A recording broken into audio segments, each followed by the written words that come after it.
向伊朗發動軍事打擊。特朗普下達呢個影響中東甚至全球局勢嘅命令，唔係喺白宮，而係喺海湖莊園。有評論質疑咁樣私氣公用嘅安排係咪恰當？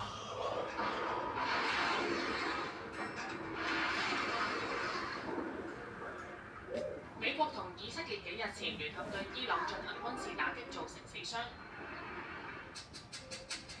白宮隨後發布總統特朗普喺戰情室聽取有關攻擊伊朗嘅情況。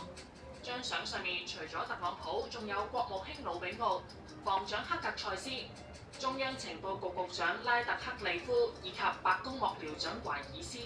但呢度並唔係白宮，而係特朗普喺佛羅里達州嘅私人俱樂部海湖莊園。據美國有線新聞網絡 CNN 嘅報導，特朗普下令攻擊伊朗前，海湖莊園正喺度舉行舞會。着住晚禮服嘅特朗普提早離場，並且向出席舞會嘅嘉賓話：各位患得呢度，天有美國，我而家要去做嘢啦。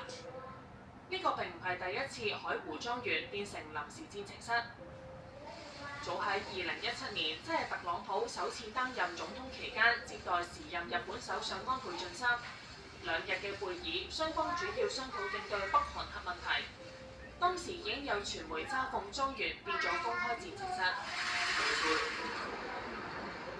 而2個月之後，國家主席習近平訪美期間，亦都獲邀喺莊園同特朗普會面。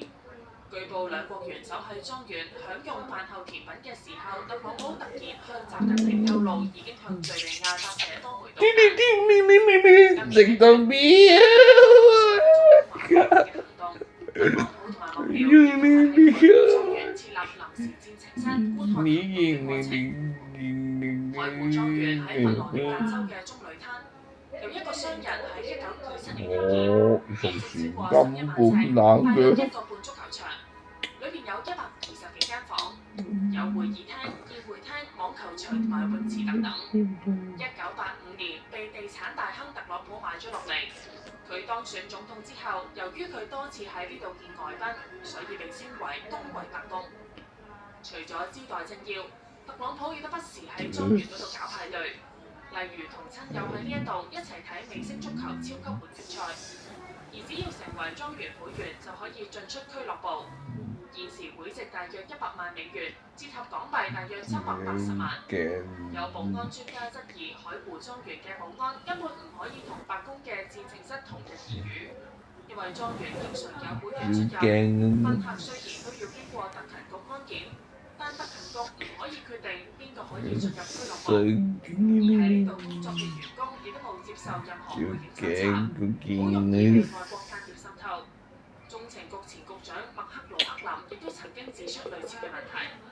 而傳統嘅總統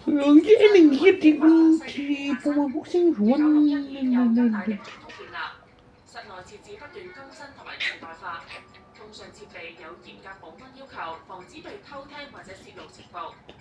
2011年，時任總統奧巴馬同埋國務卿希拉里等就係喺下年年初7，我想講翻茶餐廳聽嗰隻馬叫做係人一，聽嗰個叫博愛福星。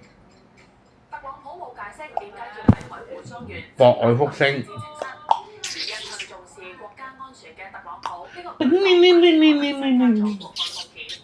我哋聽日繼續世界觀觀世界。